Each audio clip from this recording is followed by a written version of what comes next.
Episodio 1. Indagando la historia. Una vez que despiertas, es imposible caer dormido otra vez. Una vez que descubres que la Tierra no es un globo girando, sino que es un plano fijo y estacionado, con el firmamento arriba, todo cambia. Las voces que confiábamos y los padres satánicos y científicos, que en algún momento forjaron nuestra realidad y entendimiento del mundo, ya no son una fuente de información fidedigna. Nuestra primera experiencia de la Tierra como un reino fijo y estacionado va en contra de la falsa narrativa del espacio y de planetas girando. La psiquetraesis de nuestro terreno, y la forma barbárica en que minaron los árboles gigantes y majesticos de lo que fue nuestra Tierra, va en contra de la historia que encontramos en los libros y la narrativa geológica. Y los despertados quedamos perplejos y nos preguntamos, ¿qué ocurrió en la Tierra? Si nos han mentido sobre la Tierra, el espacio y la destrucción de nuestro reino plano, entonces ¿cómo podemos confiar en la supuesta narrativa histórica oficial que nos cuentan? La narrativa histórica, como el modelo heliocéntrico, no tiene sentido. Los cuentos no suman a la realidad. Y lo único que se requiere es una examinación más cercana. Y las mentiras, que han gobernado nuestro entendimiento de la historia y del mundo desde nuestro nacimiento, empezarán a desboronarse. A ver, agitemos nuestra mente con unas cuantas contemplaciones. Nos han contado que la primera máquina eléctrica fue inventada en 1895, cuando una compañía alemana mezcló un motor eléctrico con un taladro manual. El taladro pesaba 16,5 libras y requería operadores múltiples. No fue hasta 1957 que la empresa Bosch empezó a diseñar maquinaria eléctrica en mayoreo y en forma económica y poderosa.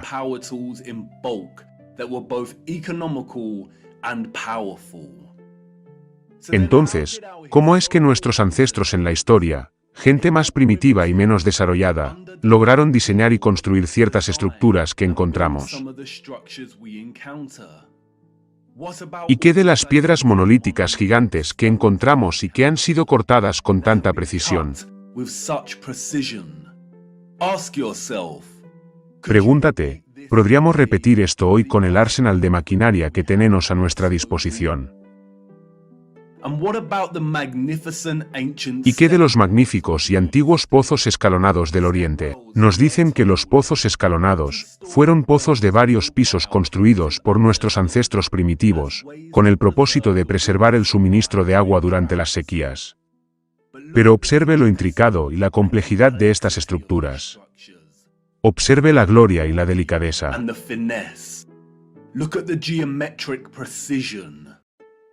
Observe la precisión geométrica, todo excavado y elaborado con herramientas manuales. Sí, claro. ¿Y qué de las gigantescas redes de canales que encontramos por todo el mundo? El Canal Erie de Norteamérica, supuestamente, fue construido entre 1817 y 1825. Pero durante ese tiempo no habían ingenieros civiles en los Estados Unidos. Nos dicen que la gente responsable por la planificación y construcción eran novatos. El canal mide 12 metros de ancho y 4 metros de profundidad. El Canal Erie se extiende por 363 millas. Para los inmigrantes irlandeses y sus bueyes, esto no fue tan solo un caso de excavar todos los días. Ellos tuvieron que talar cientos de árboles mientras pasaban por bosques vírgenes. Ellos tuvieron que construir acueductos y esclusas complicadas. Y ellos tuvieron que pasar por la escarpa de las caídas de Niágara, una muralla de caliza y de 80 pies de altura. Nos cuentan que tuvieron que usar pólvora negra para atravesar ya que la dinamita aún no se había inventado.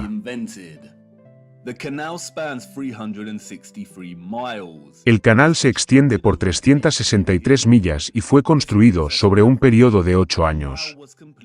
Esto significa que en promedio, completaban una milla cada 8 días. ¡Qué récord! Sobre todo porque los responsables eran novatos, y las herramientas eléctricas y la dinamita aún no se habían inventado. Les puedo decir ahora, los supuestos colonizadores de las Américas no construyeron estos sistemas de canales. ¿Y qué hay de los grandiosos y magníficos castillos esparcidos por nuestro reino? ¿Sabías que la mayoría fueron diseñados y construidos sin sistemas de plomería y sin métodos para calentar las habitaciones adecuadamente? Me van a decir que la realeza y la clase élite del pasado eran contentos sin tener las necesidades accesibles de supervivencia, siempre y cuando pudieran vivir dentro de lo grandioso y glorioso, mientras que los campesinos en sus humildes moradas disfrutaban del calor durante los inviernos largos y oscuros. Yo creo que no. Y por supuesto, está la imposibilidad del gran complejo de pirámides de Gizeh.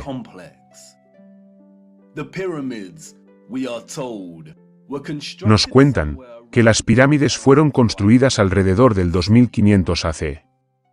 La Gran Pirámide en sí consiste de 2.3 millones de bloques de piedra caliza y granito.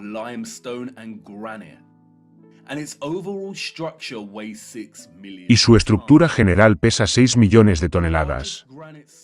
Las piedras de granito más grandes pesan entre 20 y 80 toneladas cada una. 20 toneladas es el equivalente de 20,000 kilos. Estos bloques fueron tallados en canteras, con cinceles de cobre, y supuestamente transportados desde 800 kilómetros de distancia.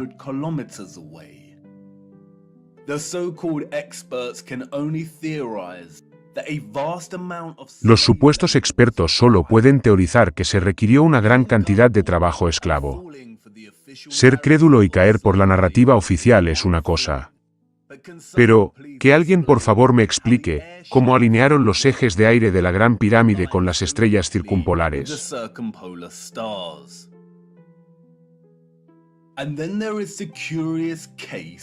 Y también tenemos los casos curiosos de fortalezas en forma de estrellas, o lo que los mentirosos del mundo llaman fortalezas bastianes. Desarrolladas a finales del siglo XV y principios del XVI, nos dicen que estas fortalezas fueron diseñadas durante la era de pólvora y cañón. El diseño geométrico ofrecía la protección militar de una nación contra los puntos ciegos durante el conflicto. Por supuesto que sí. Sabemos que durante una guerra, la mejor protección es diseñar una fortaleza con patrones geométricos tan precisos. ¿Será que algún historiador de verdad se ha detenido alguna vez a pensar justamente qué perfecta es la geometría aquí? Nuestros ancestros primitivos no tenían la tecnología para observar estas estructuras de encima.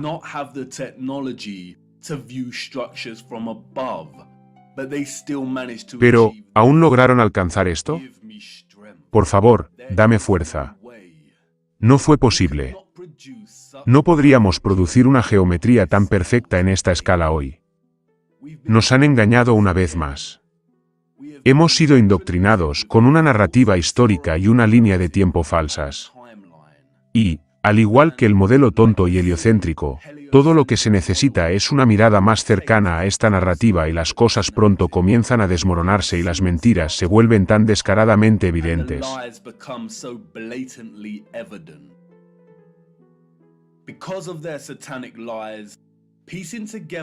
Debido a las mentiras satánicas, armar una línea de tiempo histórica precisa y honesta se ha convertido en un cubo de Rubik imposible.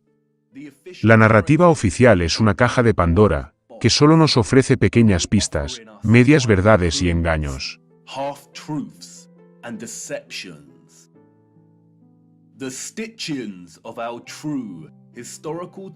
Las puntadas en la costura de nuestra verdadera línea de tiempo histórica se han aflojado, los contenidos borrados y confusos, incluso antes de que naciéramos en este mundo.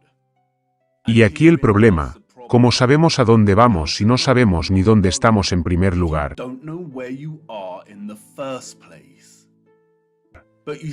Pero, ya ves, el despertar es realmente un regalo. Una vez despiertos, aprendemos que siempre hemos tenido las respuestas frente a nosotros. Siempre hemos tenido más de lo que sabemos. Pero primero teníamos que recuperar la vista, antes de que las cosas empezaran a caer en su lugar indicado, antes de que las cosas empezaran a tener un poco más de sentido. Y aquí estamos de nuevo, espectador, en el precipicio de otra gran jornada. ¿Y qué si les dijera que, antes que nosotros, existió una civilización que fue responsable por la tecnología más avanzada y desarrollada que nunca?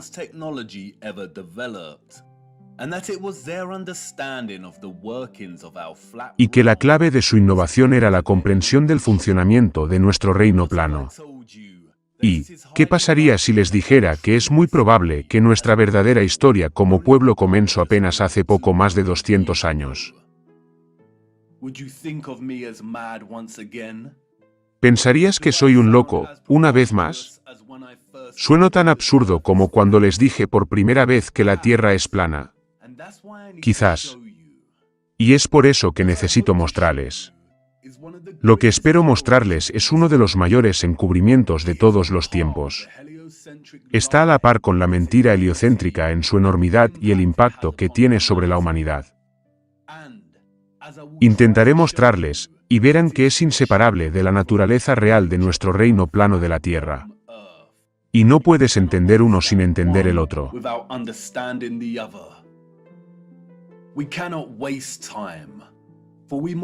No podemos perder el tiempo, porque debemos viajar en busca del tiempo perdido.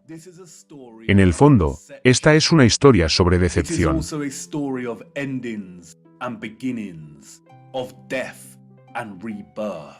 También es una historia de finales y comienzos, de muerte y renacimiento. Y por favor ten paciencia conmigo. Dado las decepciones y falsedades que sustentan nuestra narrativa histórica, este cuento no puede contarse de manera lineal. Necesitamos ir y venir en el tiempo para realmente extraer algo que nos acerque un poco más a la verdad.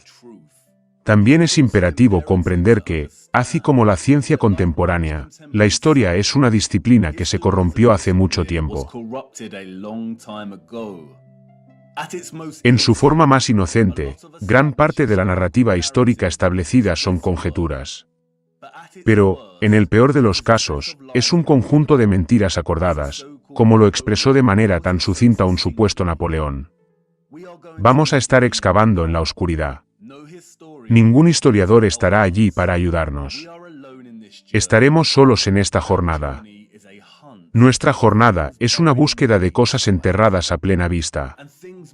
Y de vez en cuando, las cosas pueden volverse un poco incómodas. Pero es necesario. Hemos estado viviendo una mentira muy confortable por mucho tiempo. Vamos, súbete y amárrate el cinturón de seguridad. Porque para comprender nuestro lugar en el mundo, necesitamos hacer lo impensable. Es hora de que emprendamos un viaje de regreso al futuro. Episodio 2. Una lente en el pasado. Our journey begins in the unlikeliest of places. Nuestro viaje comienza en el lugar más insólito, el San Petersburgo del siglo XIX, a la entrada de la Catedral de San Isaac. La ciudad es fría, la niebla de la mañana se disipa con la llegada del sol y nuestras botas están llenas de barro. Es el año 1860 y, aunque San Petersburgo se alza regio y orgulloso, sus habitantes no aparecen por ninguna parte. Está tranquilo. Demasiado tranquilo. It is quiet. Too quiet.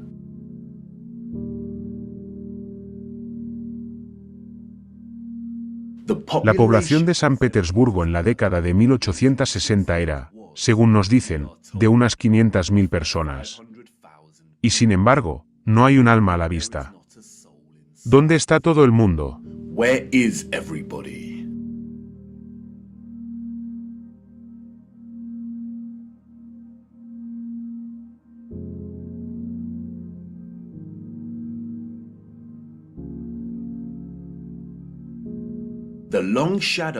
La larga sombra de la columna Alexander nos da una pista sobre la hora del viaje del Sol, sobre esta región.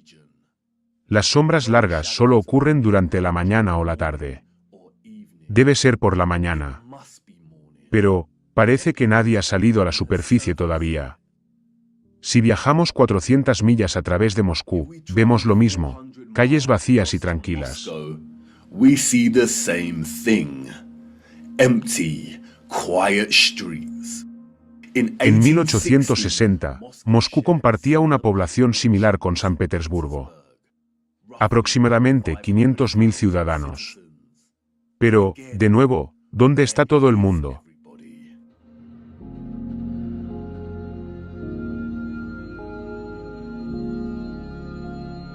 ¿Qué pasa con el resto del mundo durante este periodo de tiempo?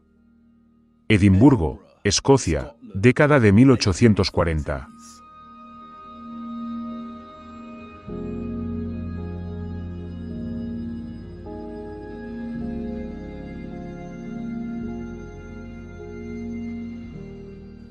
Copenhague, Dinamarca, 1840.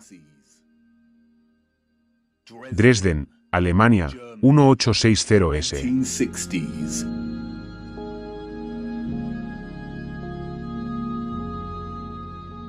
Río, Brasil, 1860. Toronto, Canadá, década de 1860.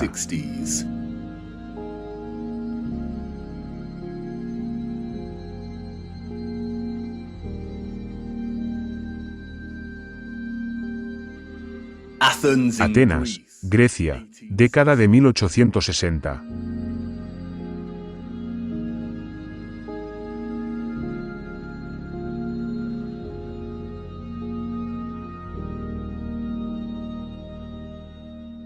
Y luego, Londres. Por último, la gente.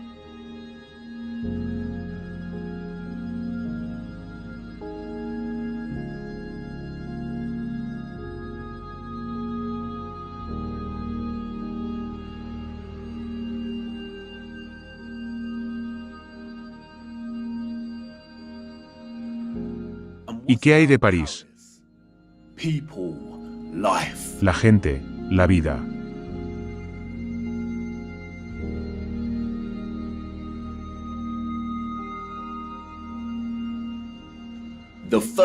La primera fotografía, nos dicen, fue creada en 1822. El arte de la fotografía se basa en métodos de yuxtaposición, de comparación y contraste para transmitir su mensaje y sentimiento. En estas fotografías antiguas, no encontramos las mismas técnicas deliberadas de yuxtaposición que los fotógrafos contemporáneos elaboran en su arte.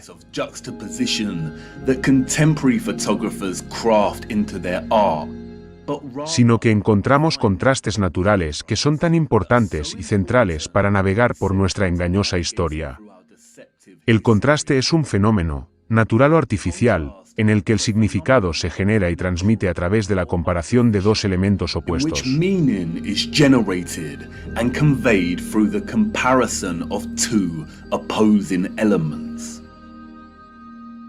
Al observar la Rusia de 1860, se observa un contraste inmediato entre la falta de población y el gran tamaño de estas ciudades. Incluso en el siglo XIX, tanto Moscú como San Petersburgo son enormes. Las infraestructuras que aparecen en las fotografías podrían albergar a una población de millones de personas.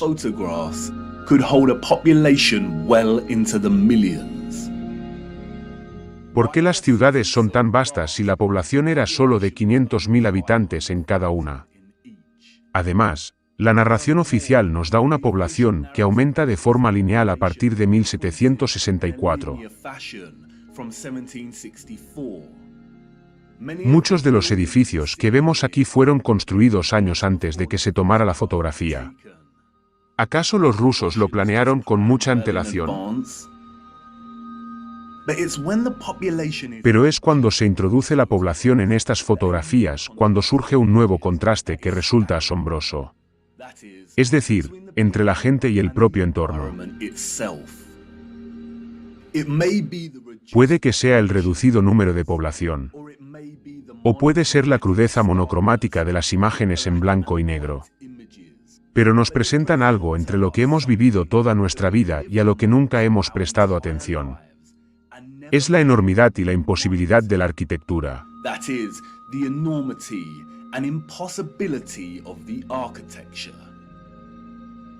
Al participar en la industria, un acto de turismo, viajamos de un lugar a otro y observamos, asimilando todo, aprendiendo, escuchando y siendo informados de lo que estamos viendo y cómo llegó a ser. and how it came to be. And standing in front of a Y, structure, de pie frente a una estructura como el Arco del Triunfo, en París, podríamos incluso exclamar, vaya, how did they ¿cómo han hecho esto? Pero, el momento, inextricablemente envuelto en el ajetreo de la escena, tal vez nos impida realmente hacer esa pregunta con sinceridad. be asking that question with sincerity? Standing in front of Estar delante de una estructura como el Arco del Triunfo mientras la multitud hace fotos frenéticamente con sus teléfonos inteligentes hace que todo sea una realidad. a reality. Y concluimos, antes de que nos empujen los nuevos turistas, bueno, han tenido que hacerlo de alguna manera porque yo estoy aquí y lo estoy viendo. Somehow, because I'm here and looking at it. Durante nuestro adoctrinamiento en la escuela, rara vez se nos muestran fotografías antiguas de las grandes ciudades repartidas por nuestro reino plano. Scattered around Y, quizás, por una buena razón. and perhaps for good reason. Because when we marinate on images like Porque, cuando nos empapamos de imágenes como esta y se nos presentan las pruebas visuales de un pueblo victoriano muy primitivo, salpicado como saltamontes entre las sombras de la más grandiosa arquitectura brillante que un humano pueda imaginar, empezamos a tener dudas. grandiose, brilliant architecture a human could ever imagine, we begin to have doubts.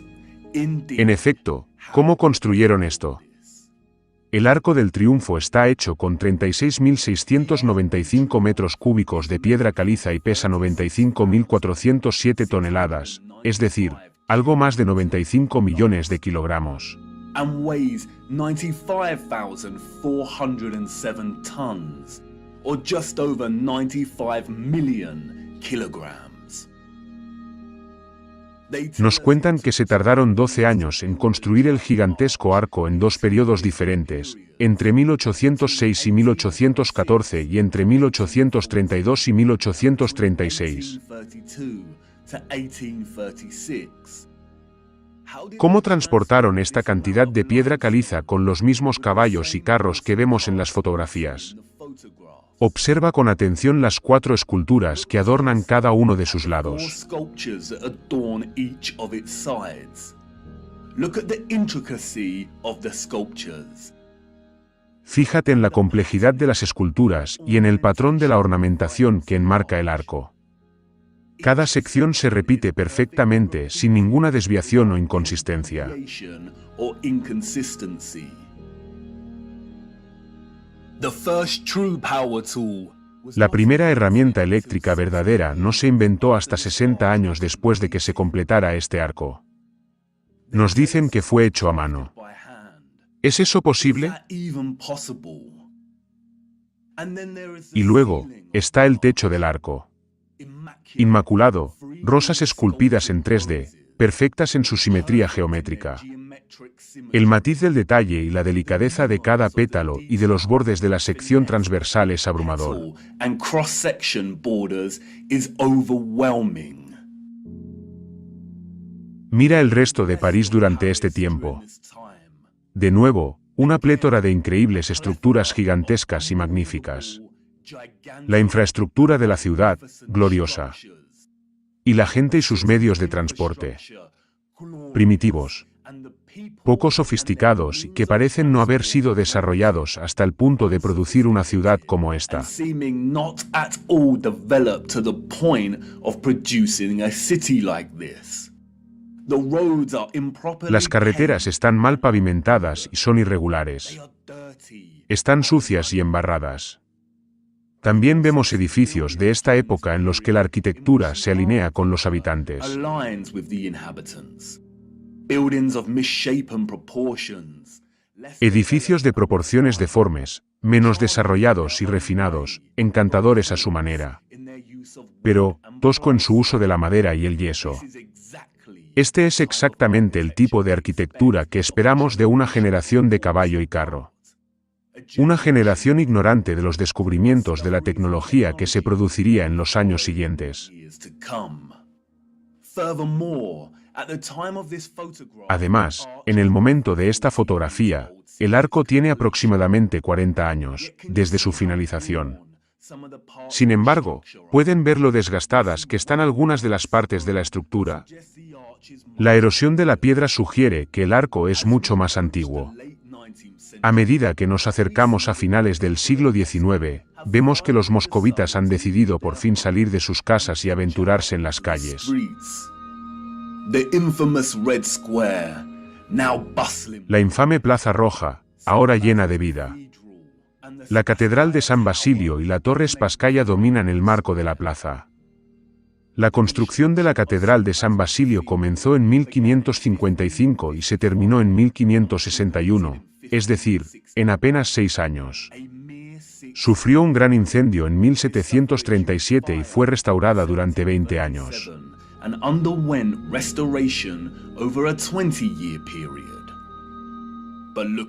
Pero, mírala. ¡Qué estructura! Casi irreal. Y como ninguna otra. Está compuesta por miles de ladrillos rojos y chapas de estaño a las que se les ha dado la forma de las distintivas cúpulas de cebolla que vemos.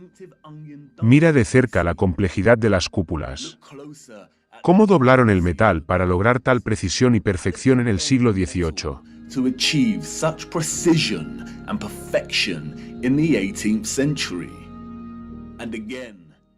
Y, de nuevo, si tenían la habilidad y la dedicación para construir una maravilla como esta, porque las condiciones de la carretera son tan pobres y están cubiertas de barro.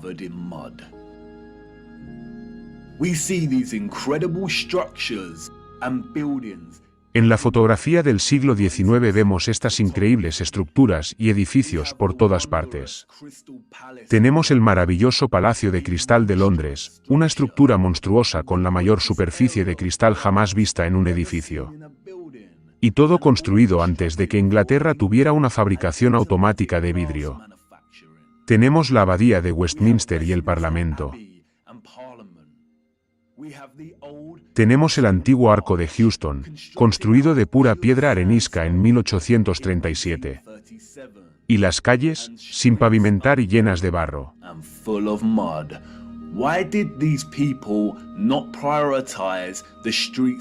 ¿Por qué esta gente no dio prioridad a las calles por las que caminaban? La Frauenkirche, la obra maestra abovedada de Dresde, Alemania. Su intrincado y opulento esplendor contrasta directamente con los destartalados carros y carretas tiradas por caballos de la gente de abajo.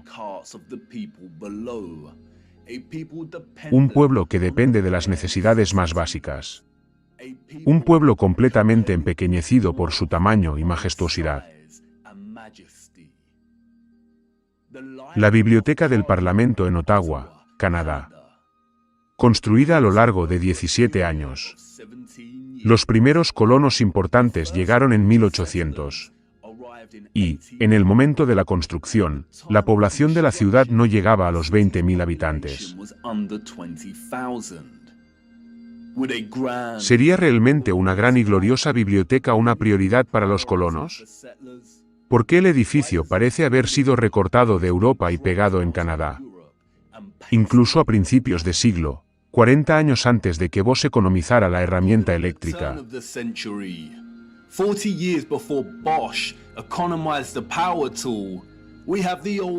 Tenemos la antigua estación Penn de Nueva York. Miren el tamaño de esto. Proporciones completamente alucinantes.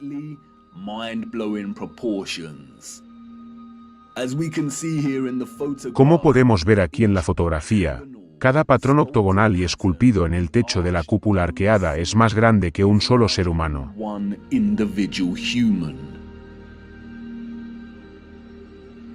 Miren las gigantescas columnas y las detalladas hojas de acanto que decoran la parte superior de cada pilar. Nos dicen que esta estación tardó 6 años en construirse, 6 años enteros.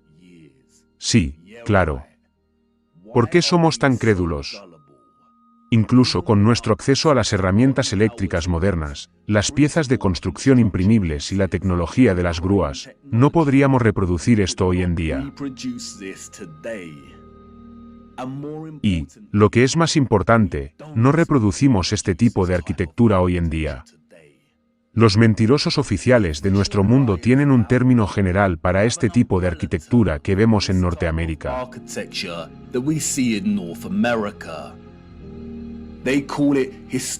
Lo llaman historismo. El historicismo es un término acuñado para describir un estilo de arquitectura que es de naturaleza revival. O, en otras palabras, que copia el estilo de otra época.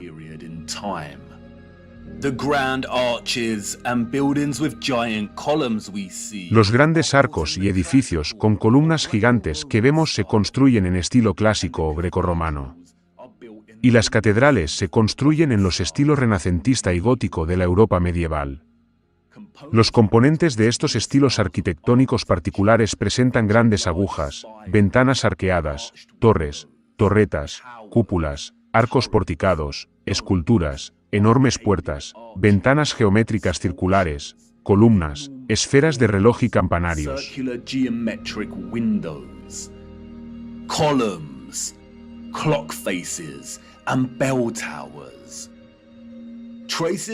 Las huellas de esta arquitectura imposible se encuentran literalmente en todas partes, en todas las ciudades y en todo el mundo actual.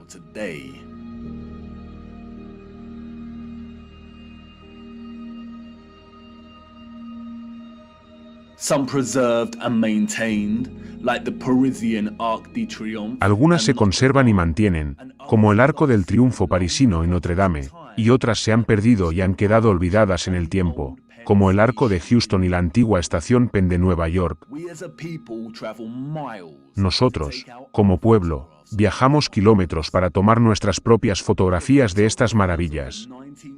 Pero los fotógrafos del siglo XIX nos regalan algo que nunca habrían esperado dar a una generación futura. La perspectiva. Vemos a un pueblo primitivo con un telón de fondo de una infraestructura arquitectónica claramente avanzada. Los historiadores oficiales del mundo nos cuentan historias de evolución darwiniana y de progresión entre épocas.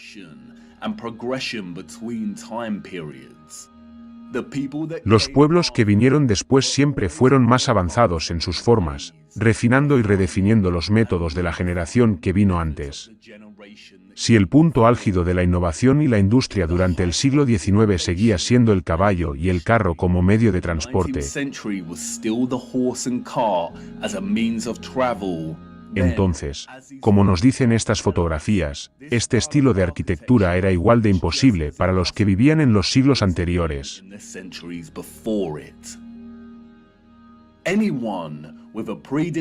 Cualquier persona con predisposición a pensar y cuestionar puede percibir inmediatamente, al ver estas fotografías, que algo está podrido en Dinamarca, que algo falla en la narrativa histórica dominante, que algo no cuadra.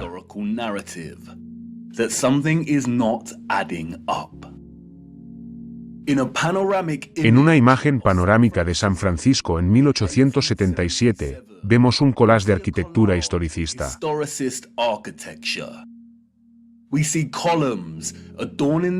Vemos columnas que adornan las entradas de edificios muy majestuosos que sobresalen como pulgares doloridos de algunas de las chozas de madera que los rodean. Vemos agujas y torres góticas en la distancia. Vemos catedrales y edificios con cúpulas. También vemos lo extensa y enorme que se ha vuelto la ciudad.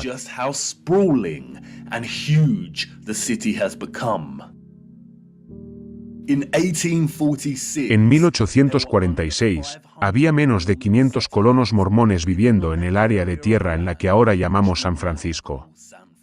Era tierra de frontera y estaba lista para ser tomada.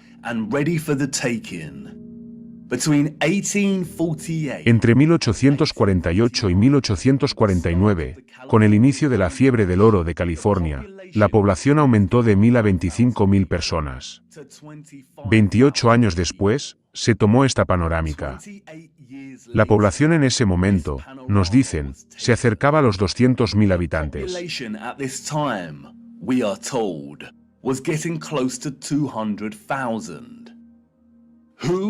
¿Quién, en su sano juicio, creería esta historia? ¿Parece esto una ciudad de 200.000 habitantes? Sin ninguna tecnología moderna, herramientas eléctricas, fabricación automática, motores eléctricos. electric motors. A people in a Un stream pueblo en una tierra extraña e infundada que acaba de dejar su huella. ¿Realmente creemos que un pueblo floreciente construyó toda esta ciudad en solo 30 años? city in just 30 years. And again, such quietness. Y de nuevo, tal tranquilidad. Stillness. ¡Qué quietud! This is Esta es una fotografía de una ciudad vacía. ¿Dónde está toda la gente? the people. The shadow of the post La sombra del poste aquí nos dice que no son las primeras horas de la mañana. Las sombras cortas solo aparecen hacia el mediodía. Una ciudad de esta envergadura, a mediodía, debería estar llena de vida. bustling with life. But there is not a single person. Pero, no hay ni una sola persona en la toma de este panorama. The only life we La única vida que vemos es la de un caballo sin amo a la see vista. any master in sight. It Parece seems muy poco highly probable que se haya dicho a toda la gente que se quedara en casa porque se estaba realizando una sesión fotográfica de paisajes urbanos. was taking place. And this silent scene becomes all the Y esta more escena silenciosa se vuelve aún más espeluznante si tenemos en cuenta que hay una intención detrás del objetivo. someone was there. Alguien estaba allí, de pie en un punto de vista, y tomando esta fotografía. But who? And for Pero, ¿quién? and what are ¿y the para qué? chances ¿Y qué posibilidades hay de que, en el siglo XIX, durante décadas similares, veamos ciudades rusas, europeas y norteamericanas desiertas fotografiadas así? photograph like this?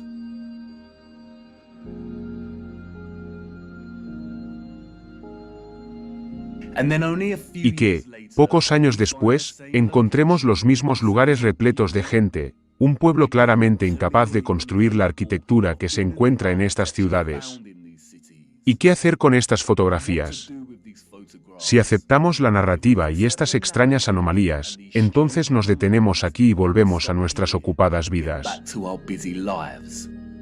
But the narrative we've received Pero, is not. la narrativa que hemos recibido no es la verdad. Shouldn't accept any Y no deberíamos aceptar ninguna narración, por muy oficial y certificada que sea, a menos que tenga sentido. sense. The people we see in these photographs and Las their personas early que vemos en estas fotografías, y sus primeros antepasados, no podrían haber construido la magnífica arquitectura que vemos. ability. Es una imposibilidad. Come on, Vamos, jump in. entra. We must venture further. Debemos adentrarnos en estas ciudades y mirar un poco más de cerca. There must be some Debe haber algunas pistas esperando a ser descubiertas que nos ayuden a entender por qué estas ciudades están vacías. Wait, Espera, you say? ¿qué es lo que dices? ¿Quieres limpiar el barro de tus botas primero? No te It's a molestes. waste of time. Es una pérdida de Come tiempo. on, Vamos, jump in and let's salta y go. vamos. For it's Porque es el barro el que nos ofrece algunas pequeñas pistas sobre lo que pudo ocurrir durante este periodo de tiempo. time period. Vamos, Ciru dice verdades expuestas. Si lo confirma la NASA, es todo mentira. Si lo confirma la NASA, es todo mentira. Si lo confirma la NASA, es todo mentira. Si lo confirma la NASA, es todo mentira. A la luna, nunca la invadieron y el espacio. Nunca ellos lo vieron, las galaxias. Nunca existieron. La Tierra es plana, desde siempre lo supieron. Si lo confirma la NASA.